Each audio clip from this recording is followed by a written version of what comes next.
नमस्ते आप सभी को। मैं रीना ढिल्लो एक बार फिर से स्वागत करती हूँ आपका अपने YouTube चैनल हिंदी विषय श्रृंखला में।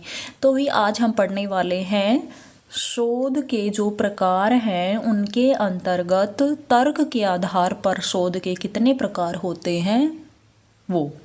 पहला है आगमन और फिर दूसरा है निगमन। ये आपने जेबीटी बीएड में खूब अच्छे से पढ़ा है, एक बार दोबारा से बता देती हूँ। आगमन में क्या होता है, विशेष से सामान्य, कि आपके पास जो ज्ञान है उसको सामान्य धरातल पर लाना, उदाहरण से तथ्य की तरफ। जैसे पहले आपको कोई भी उदाहरण दिया जाएगा और फिर उसके परिभाषा, नियम समझाए जाएंगे, सिद्धांतों के बारे में बताया जाएगा।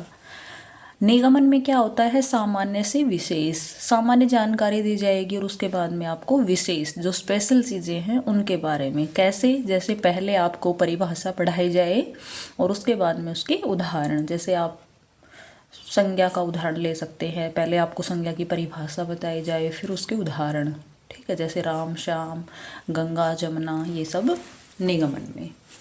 फिर आता है हमारा प्रक्रिया के आधार पर। प्रक्रिया के आधार पर 3 प्रकार का शोध है, मात्रात्मक, गुणात्मक और मिश्रित। मात्रात्मक में हम निगमन अर्थात पहले हम क्या देंगे, तथ्य और उसके बाद में उदाहरण, जिसको आप बोल सकते हैं क्वांटिटी, आंकड़ों के आधार पर। फिर आता है गुणात्मक और उसमें आगमन का भी समावेश होता है। तो सबसे पहले हम उदाहरण देंगे, फिर उसके तथ्य सिद्धांत प्रदान करवाएंगे, जिसके अंतर्गत हम बोल सकते हैं इसको क्वालिटी, कि मानव व्यवहार को नियंत्रित करने वाला शोध है। कि क्वालिटी, यदि मनुष्य में अच्छे गुण है तो वह एक अच्छा इंसान जरूर बनेगा।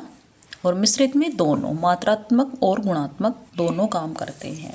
तो आशा करती हूँ आपको तर्क के आधार पर और प्रक्रिया के आधार पर दोनों ही प्रकार के शोध समझ में आ गए होंगे। धन्यवाद।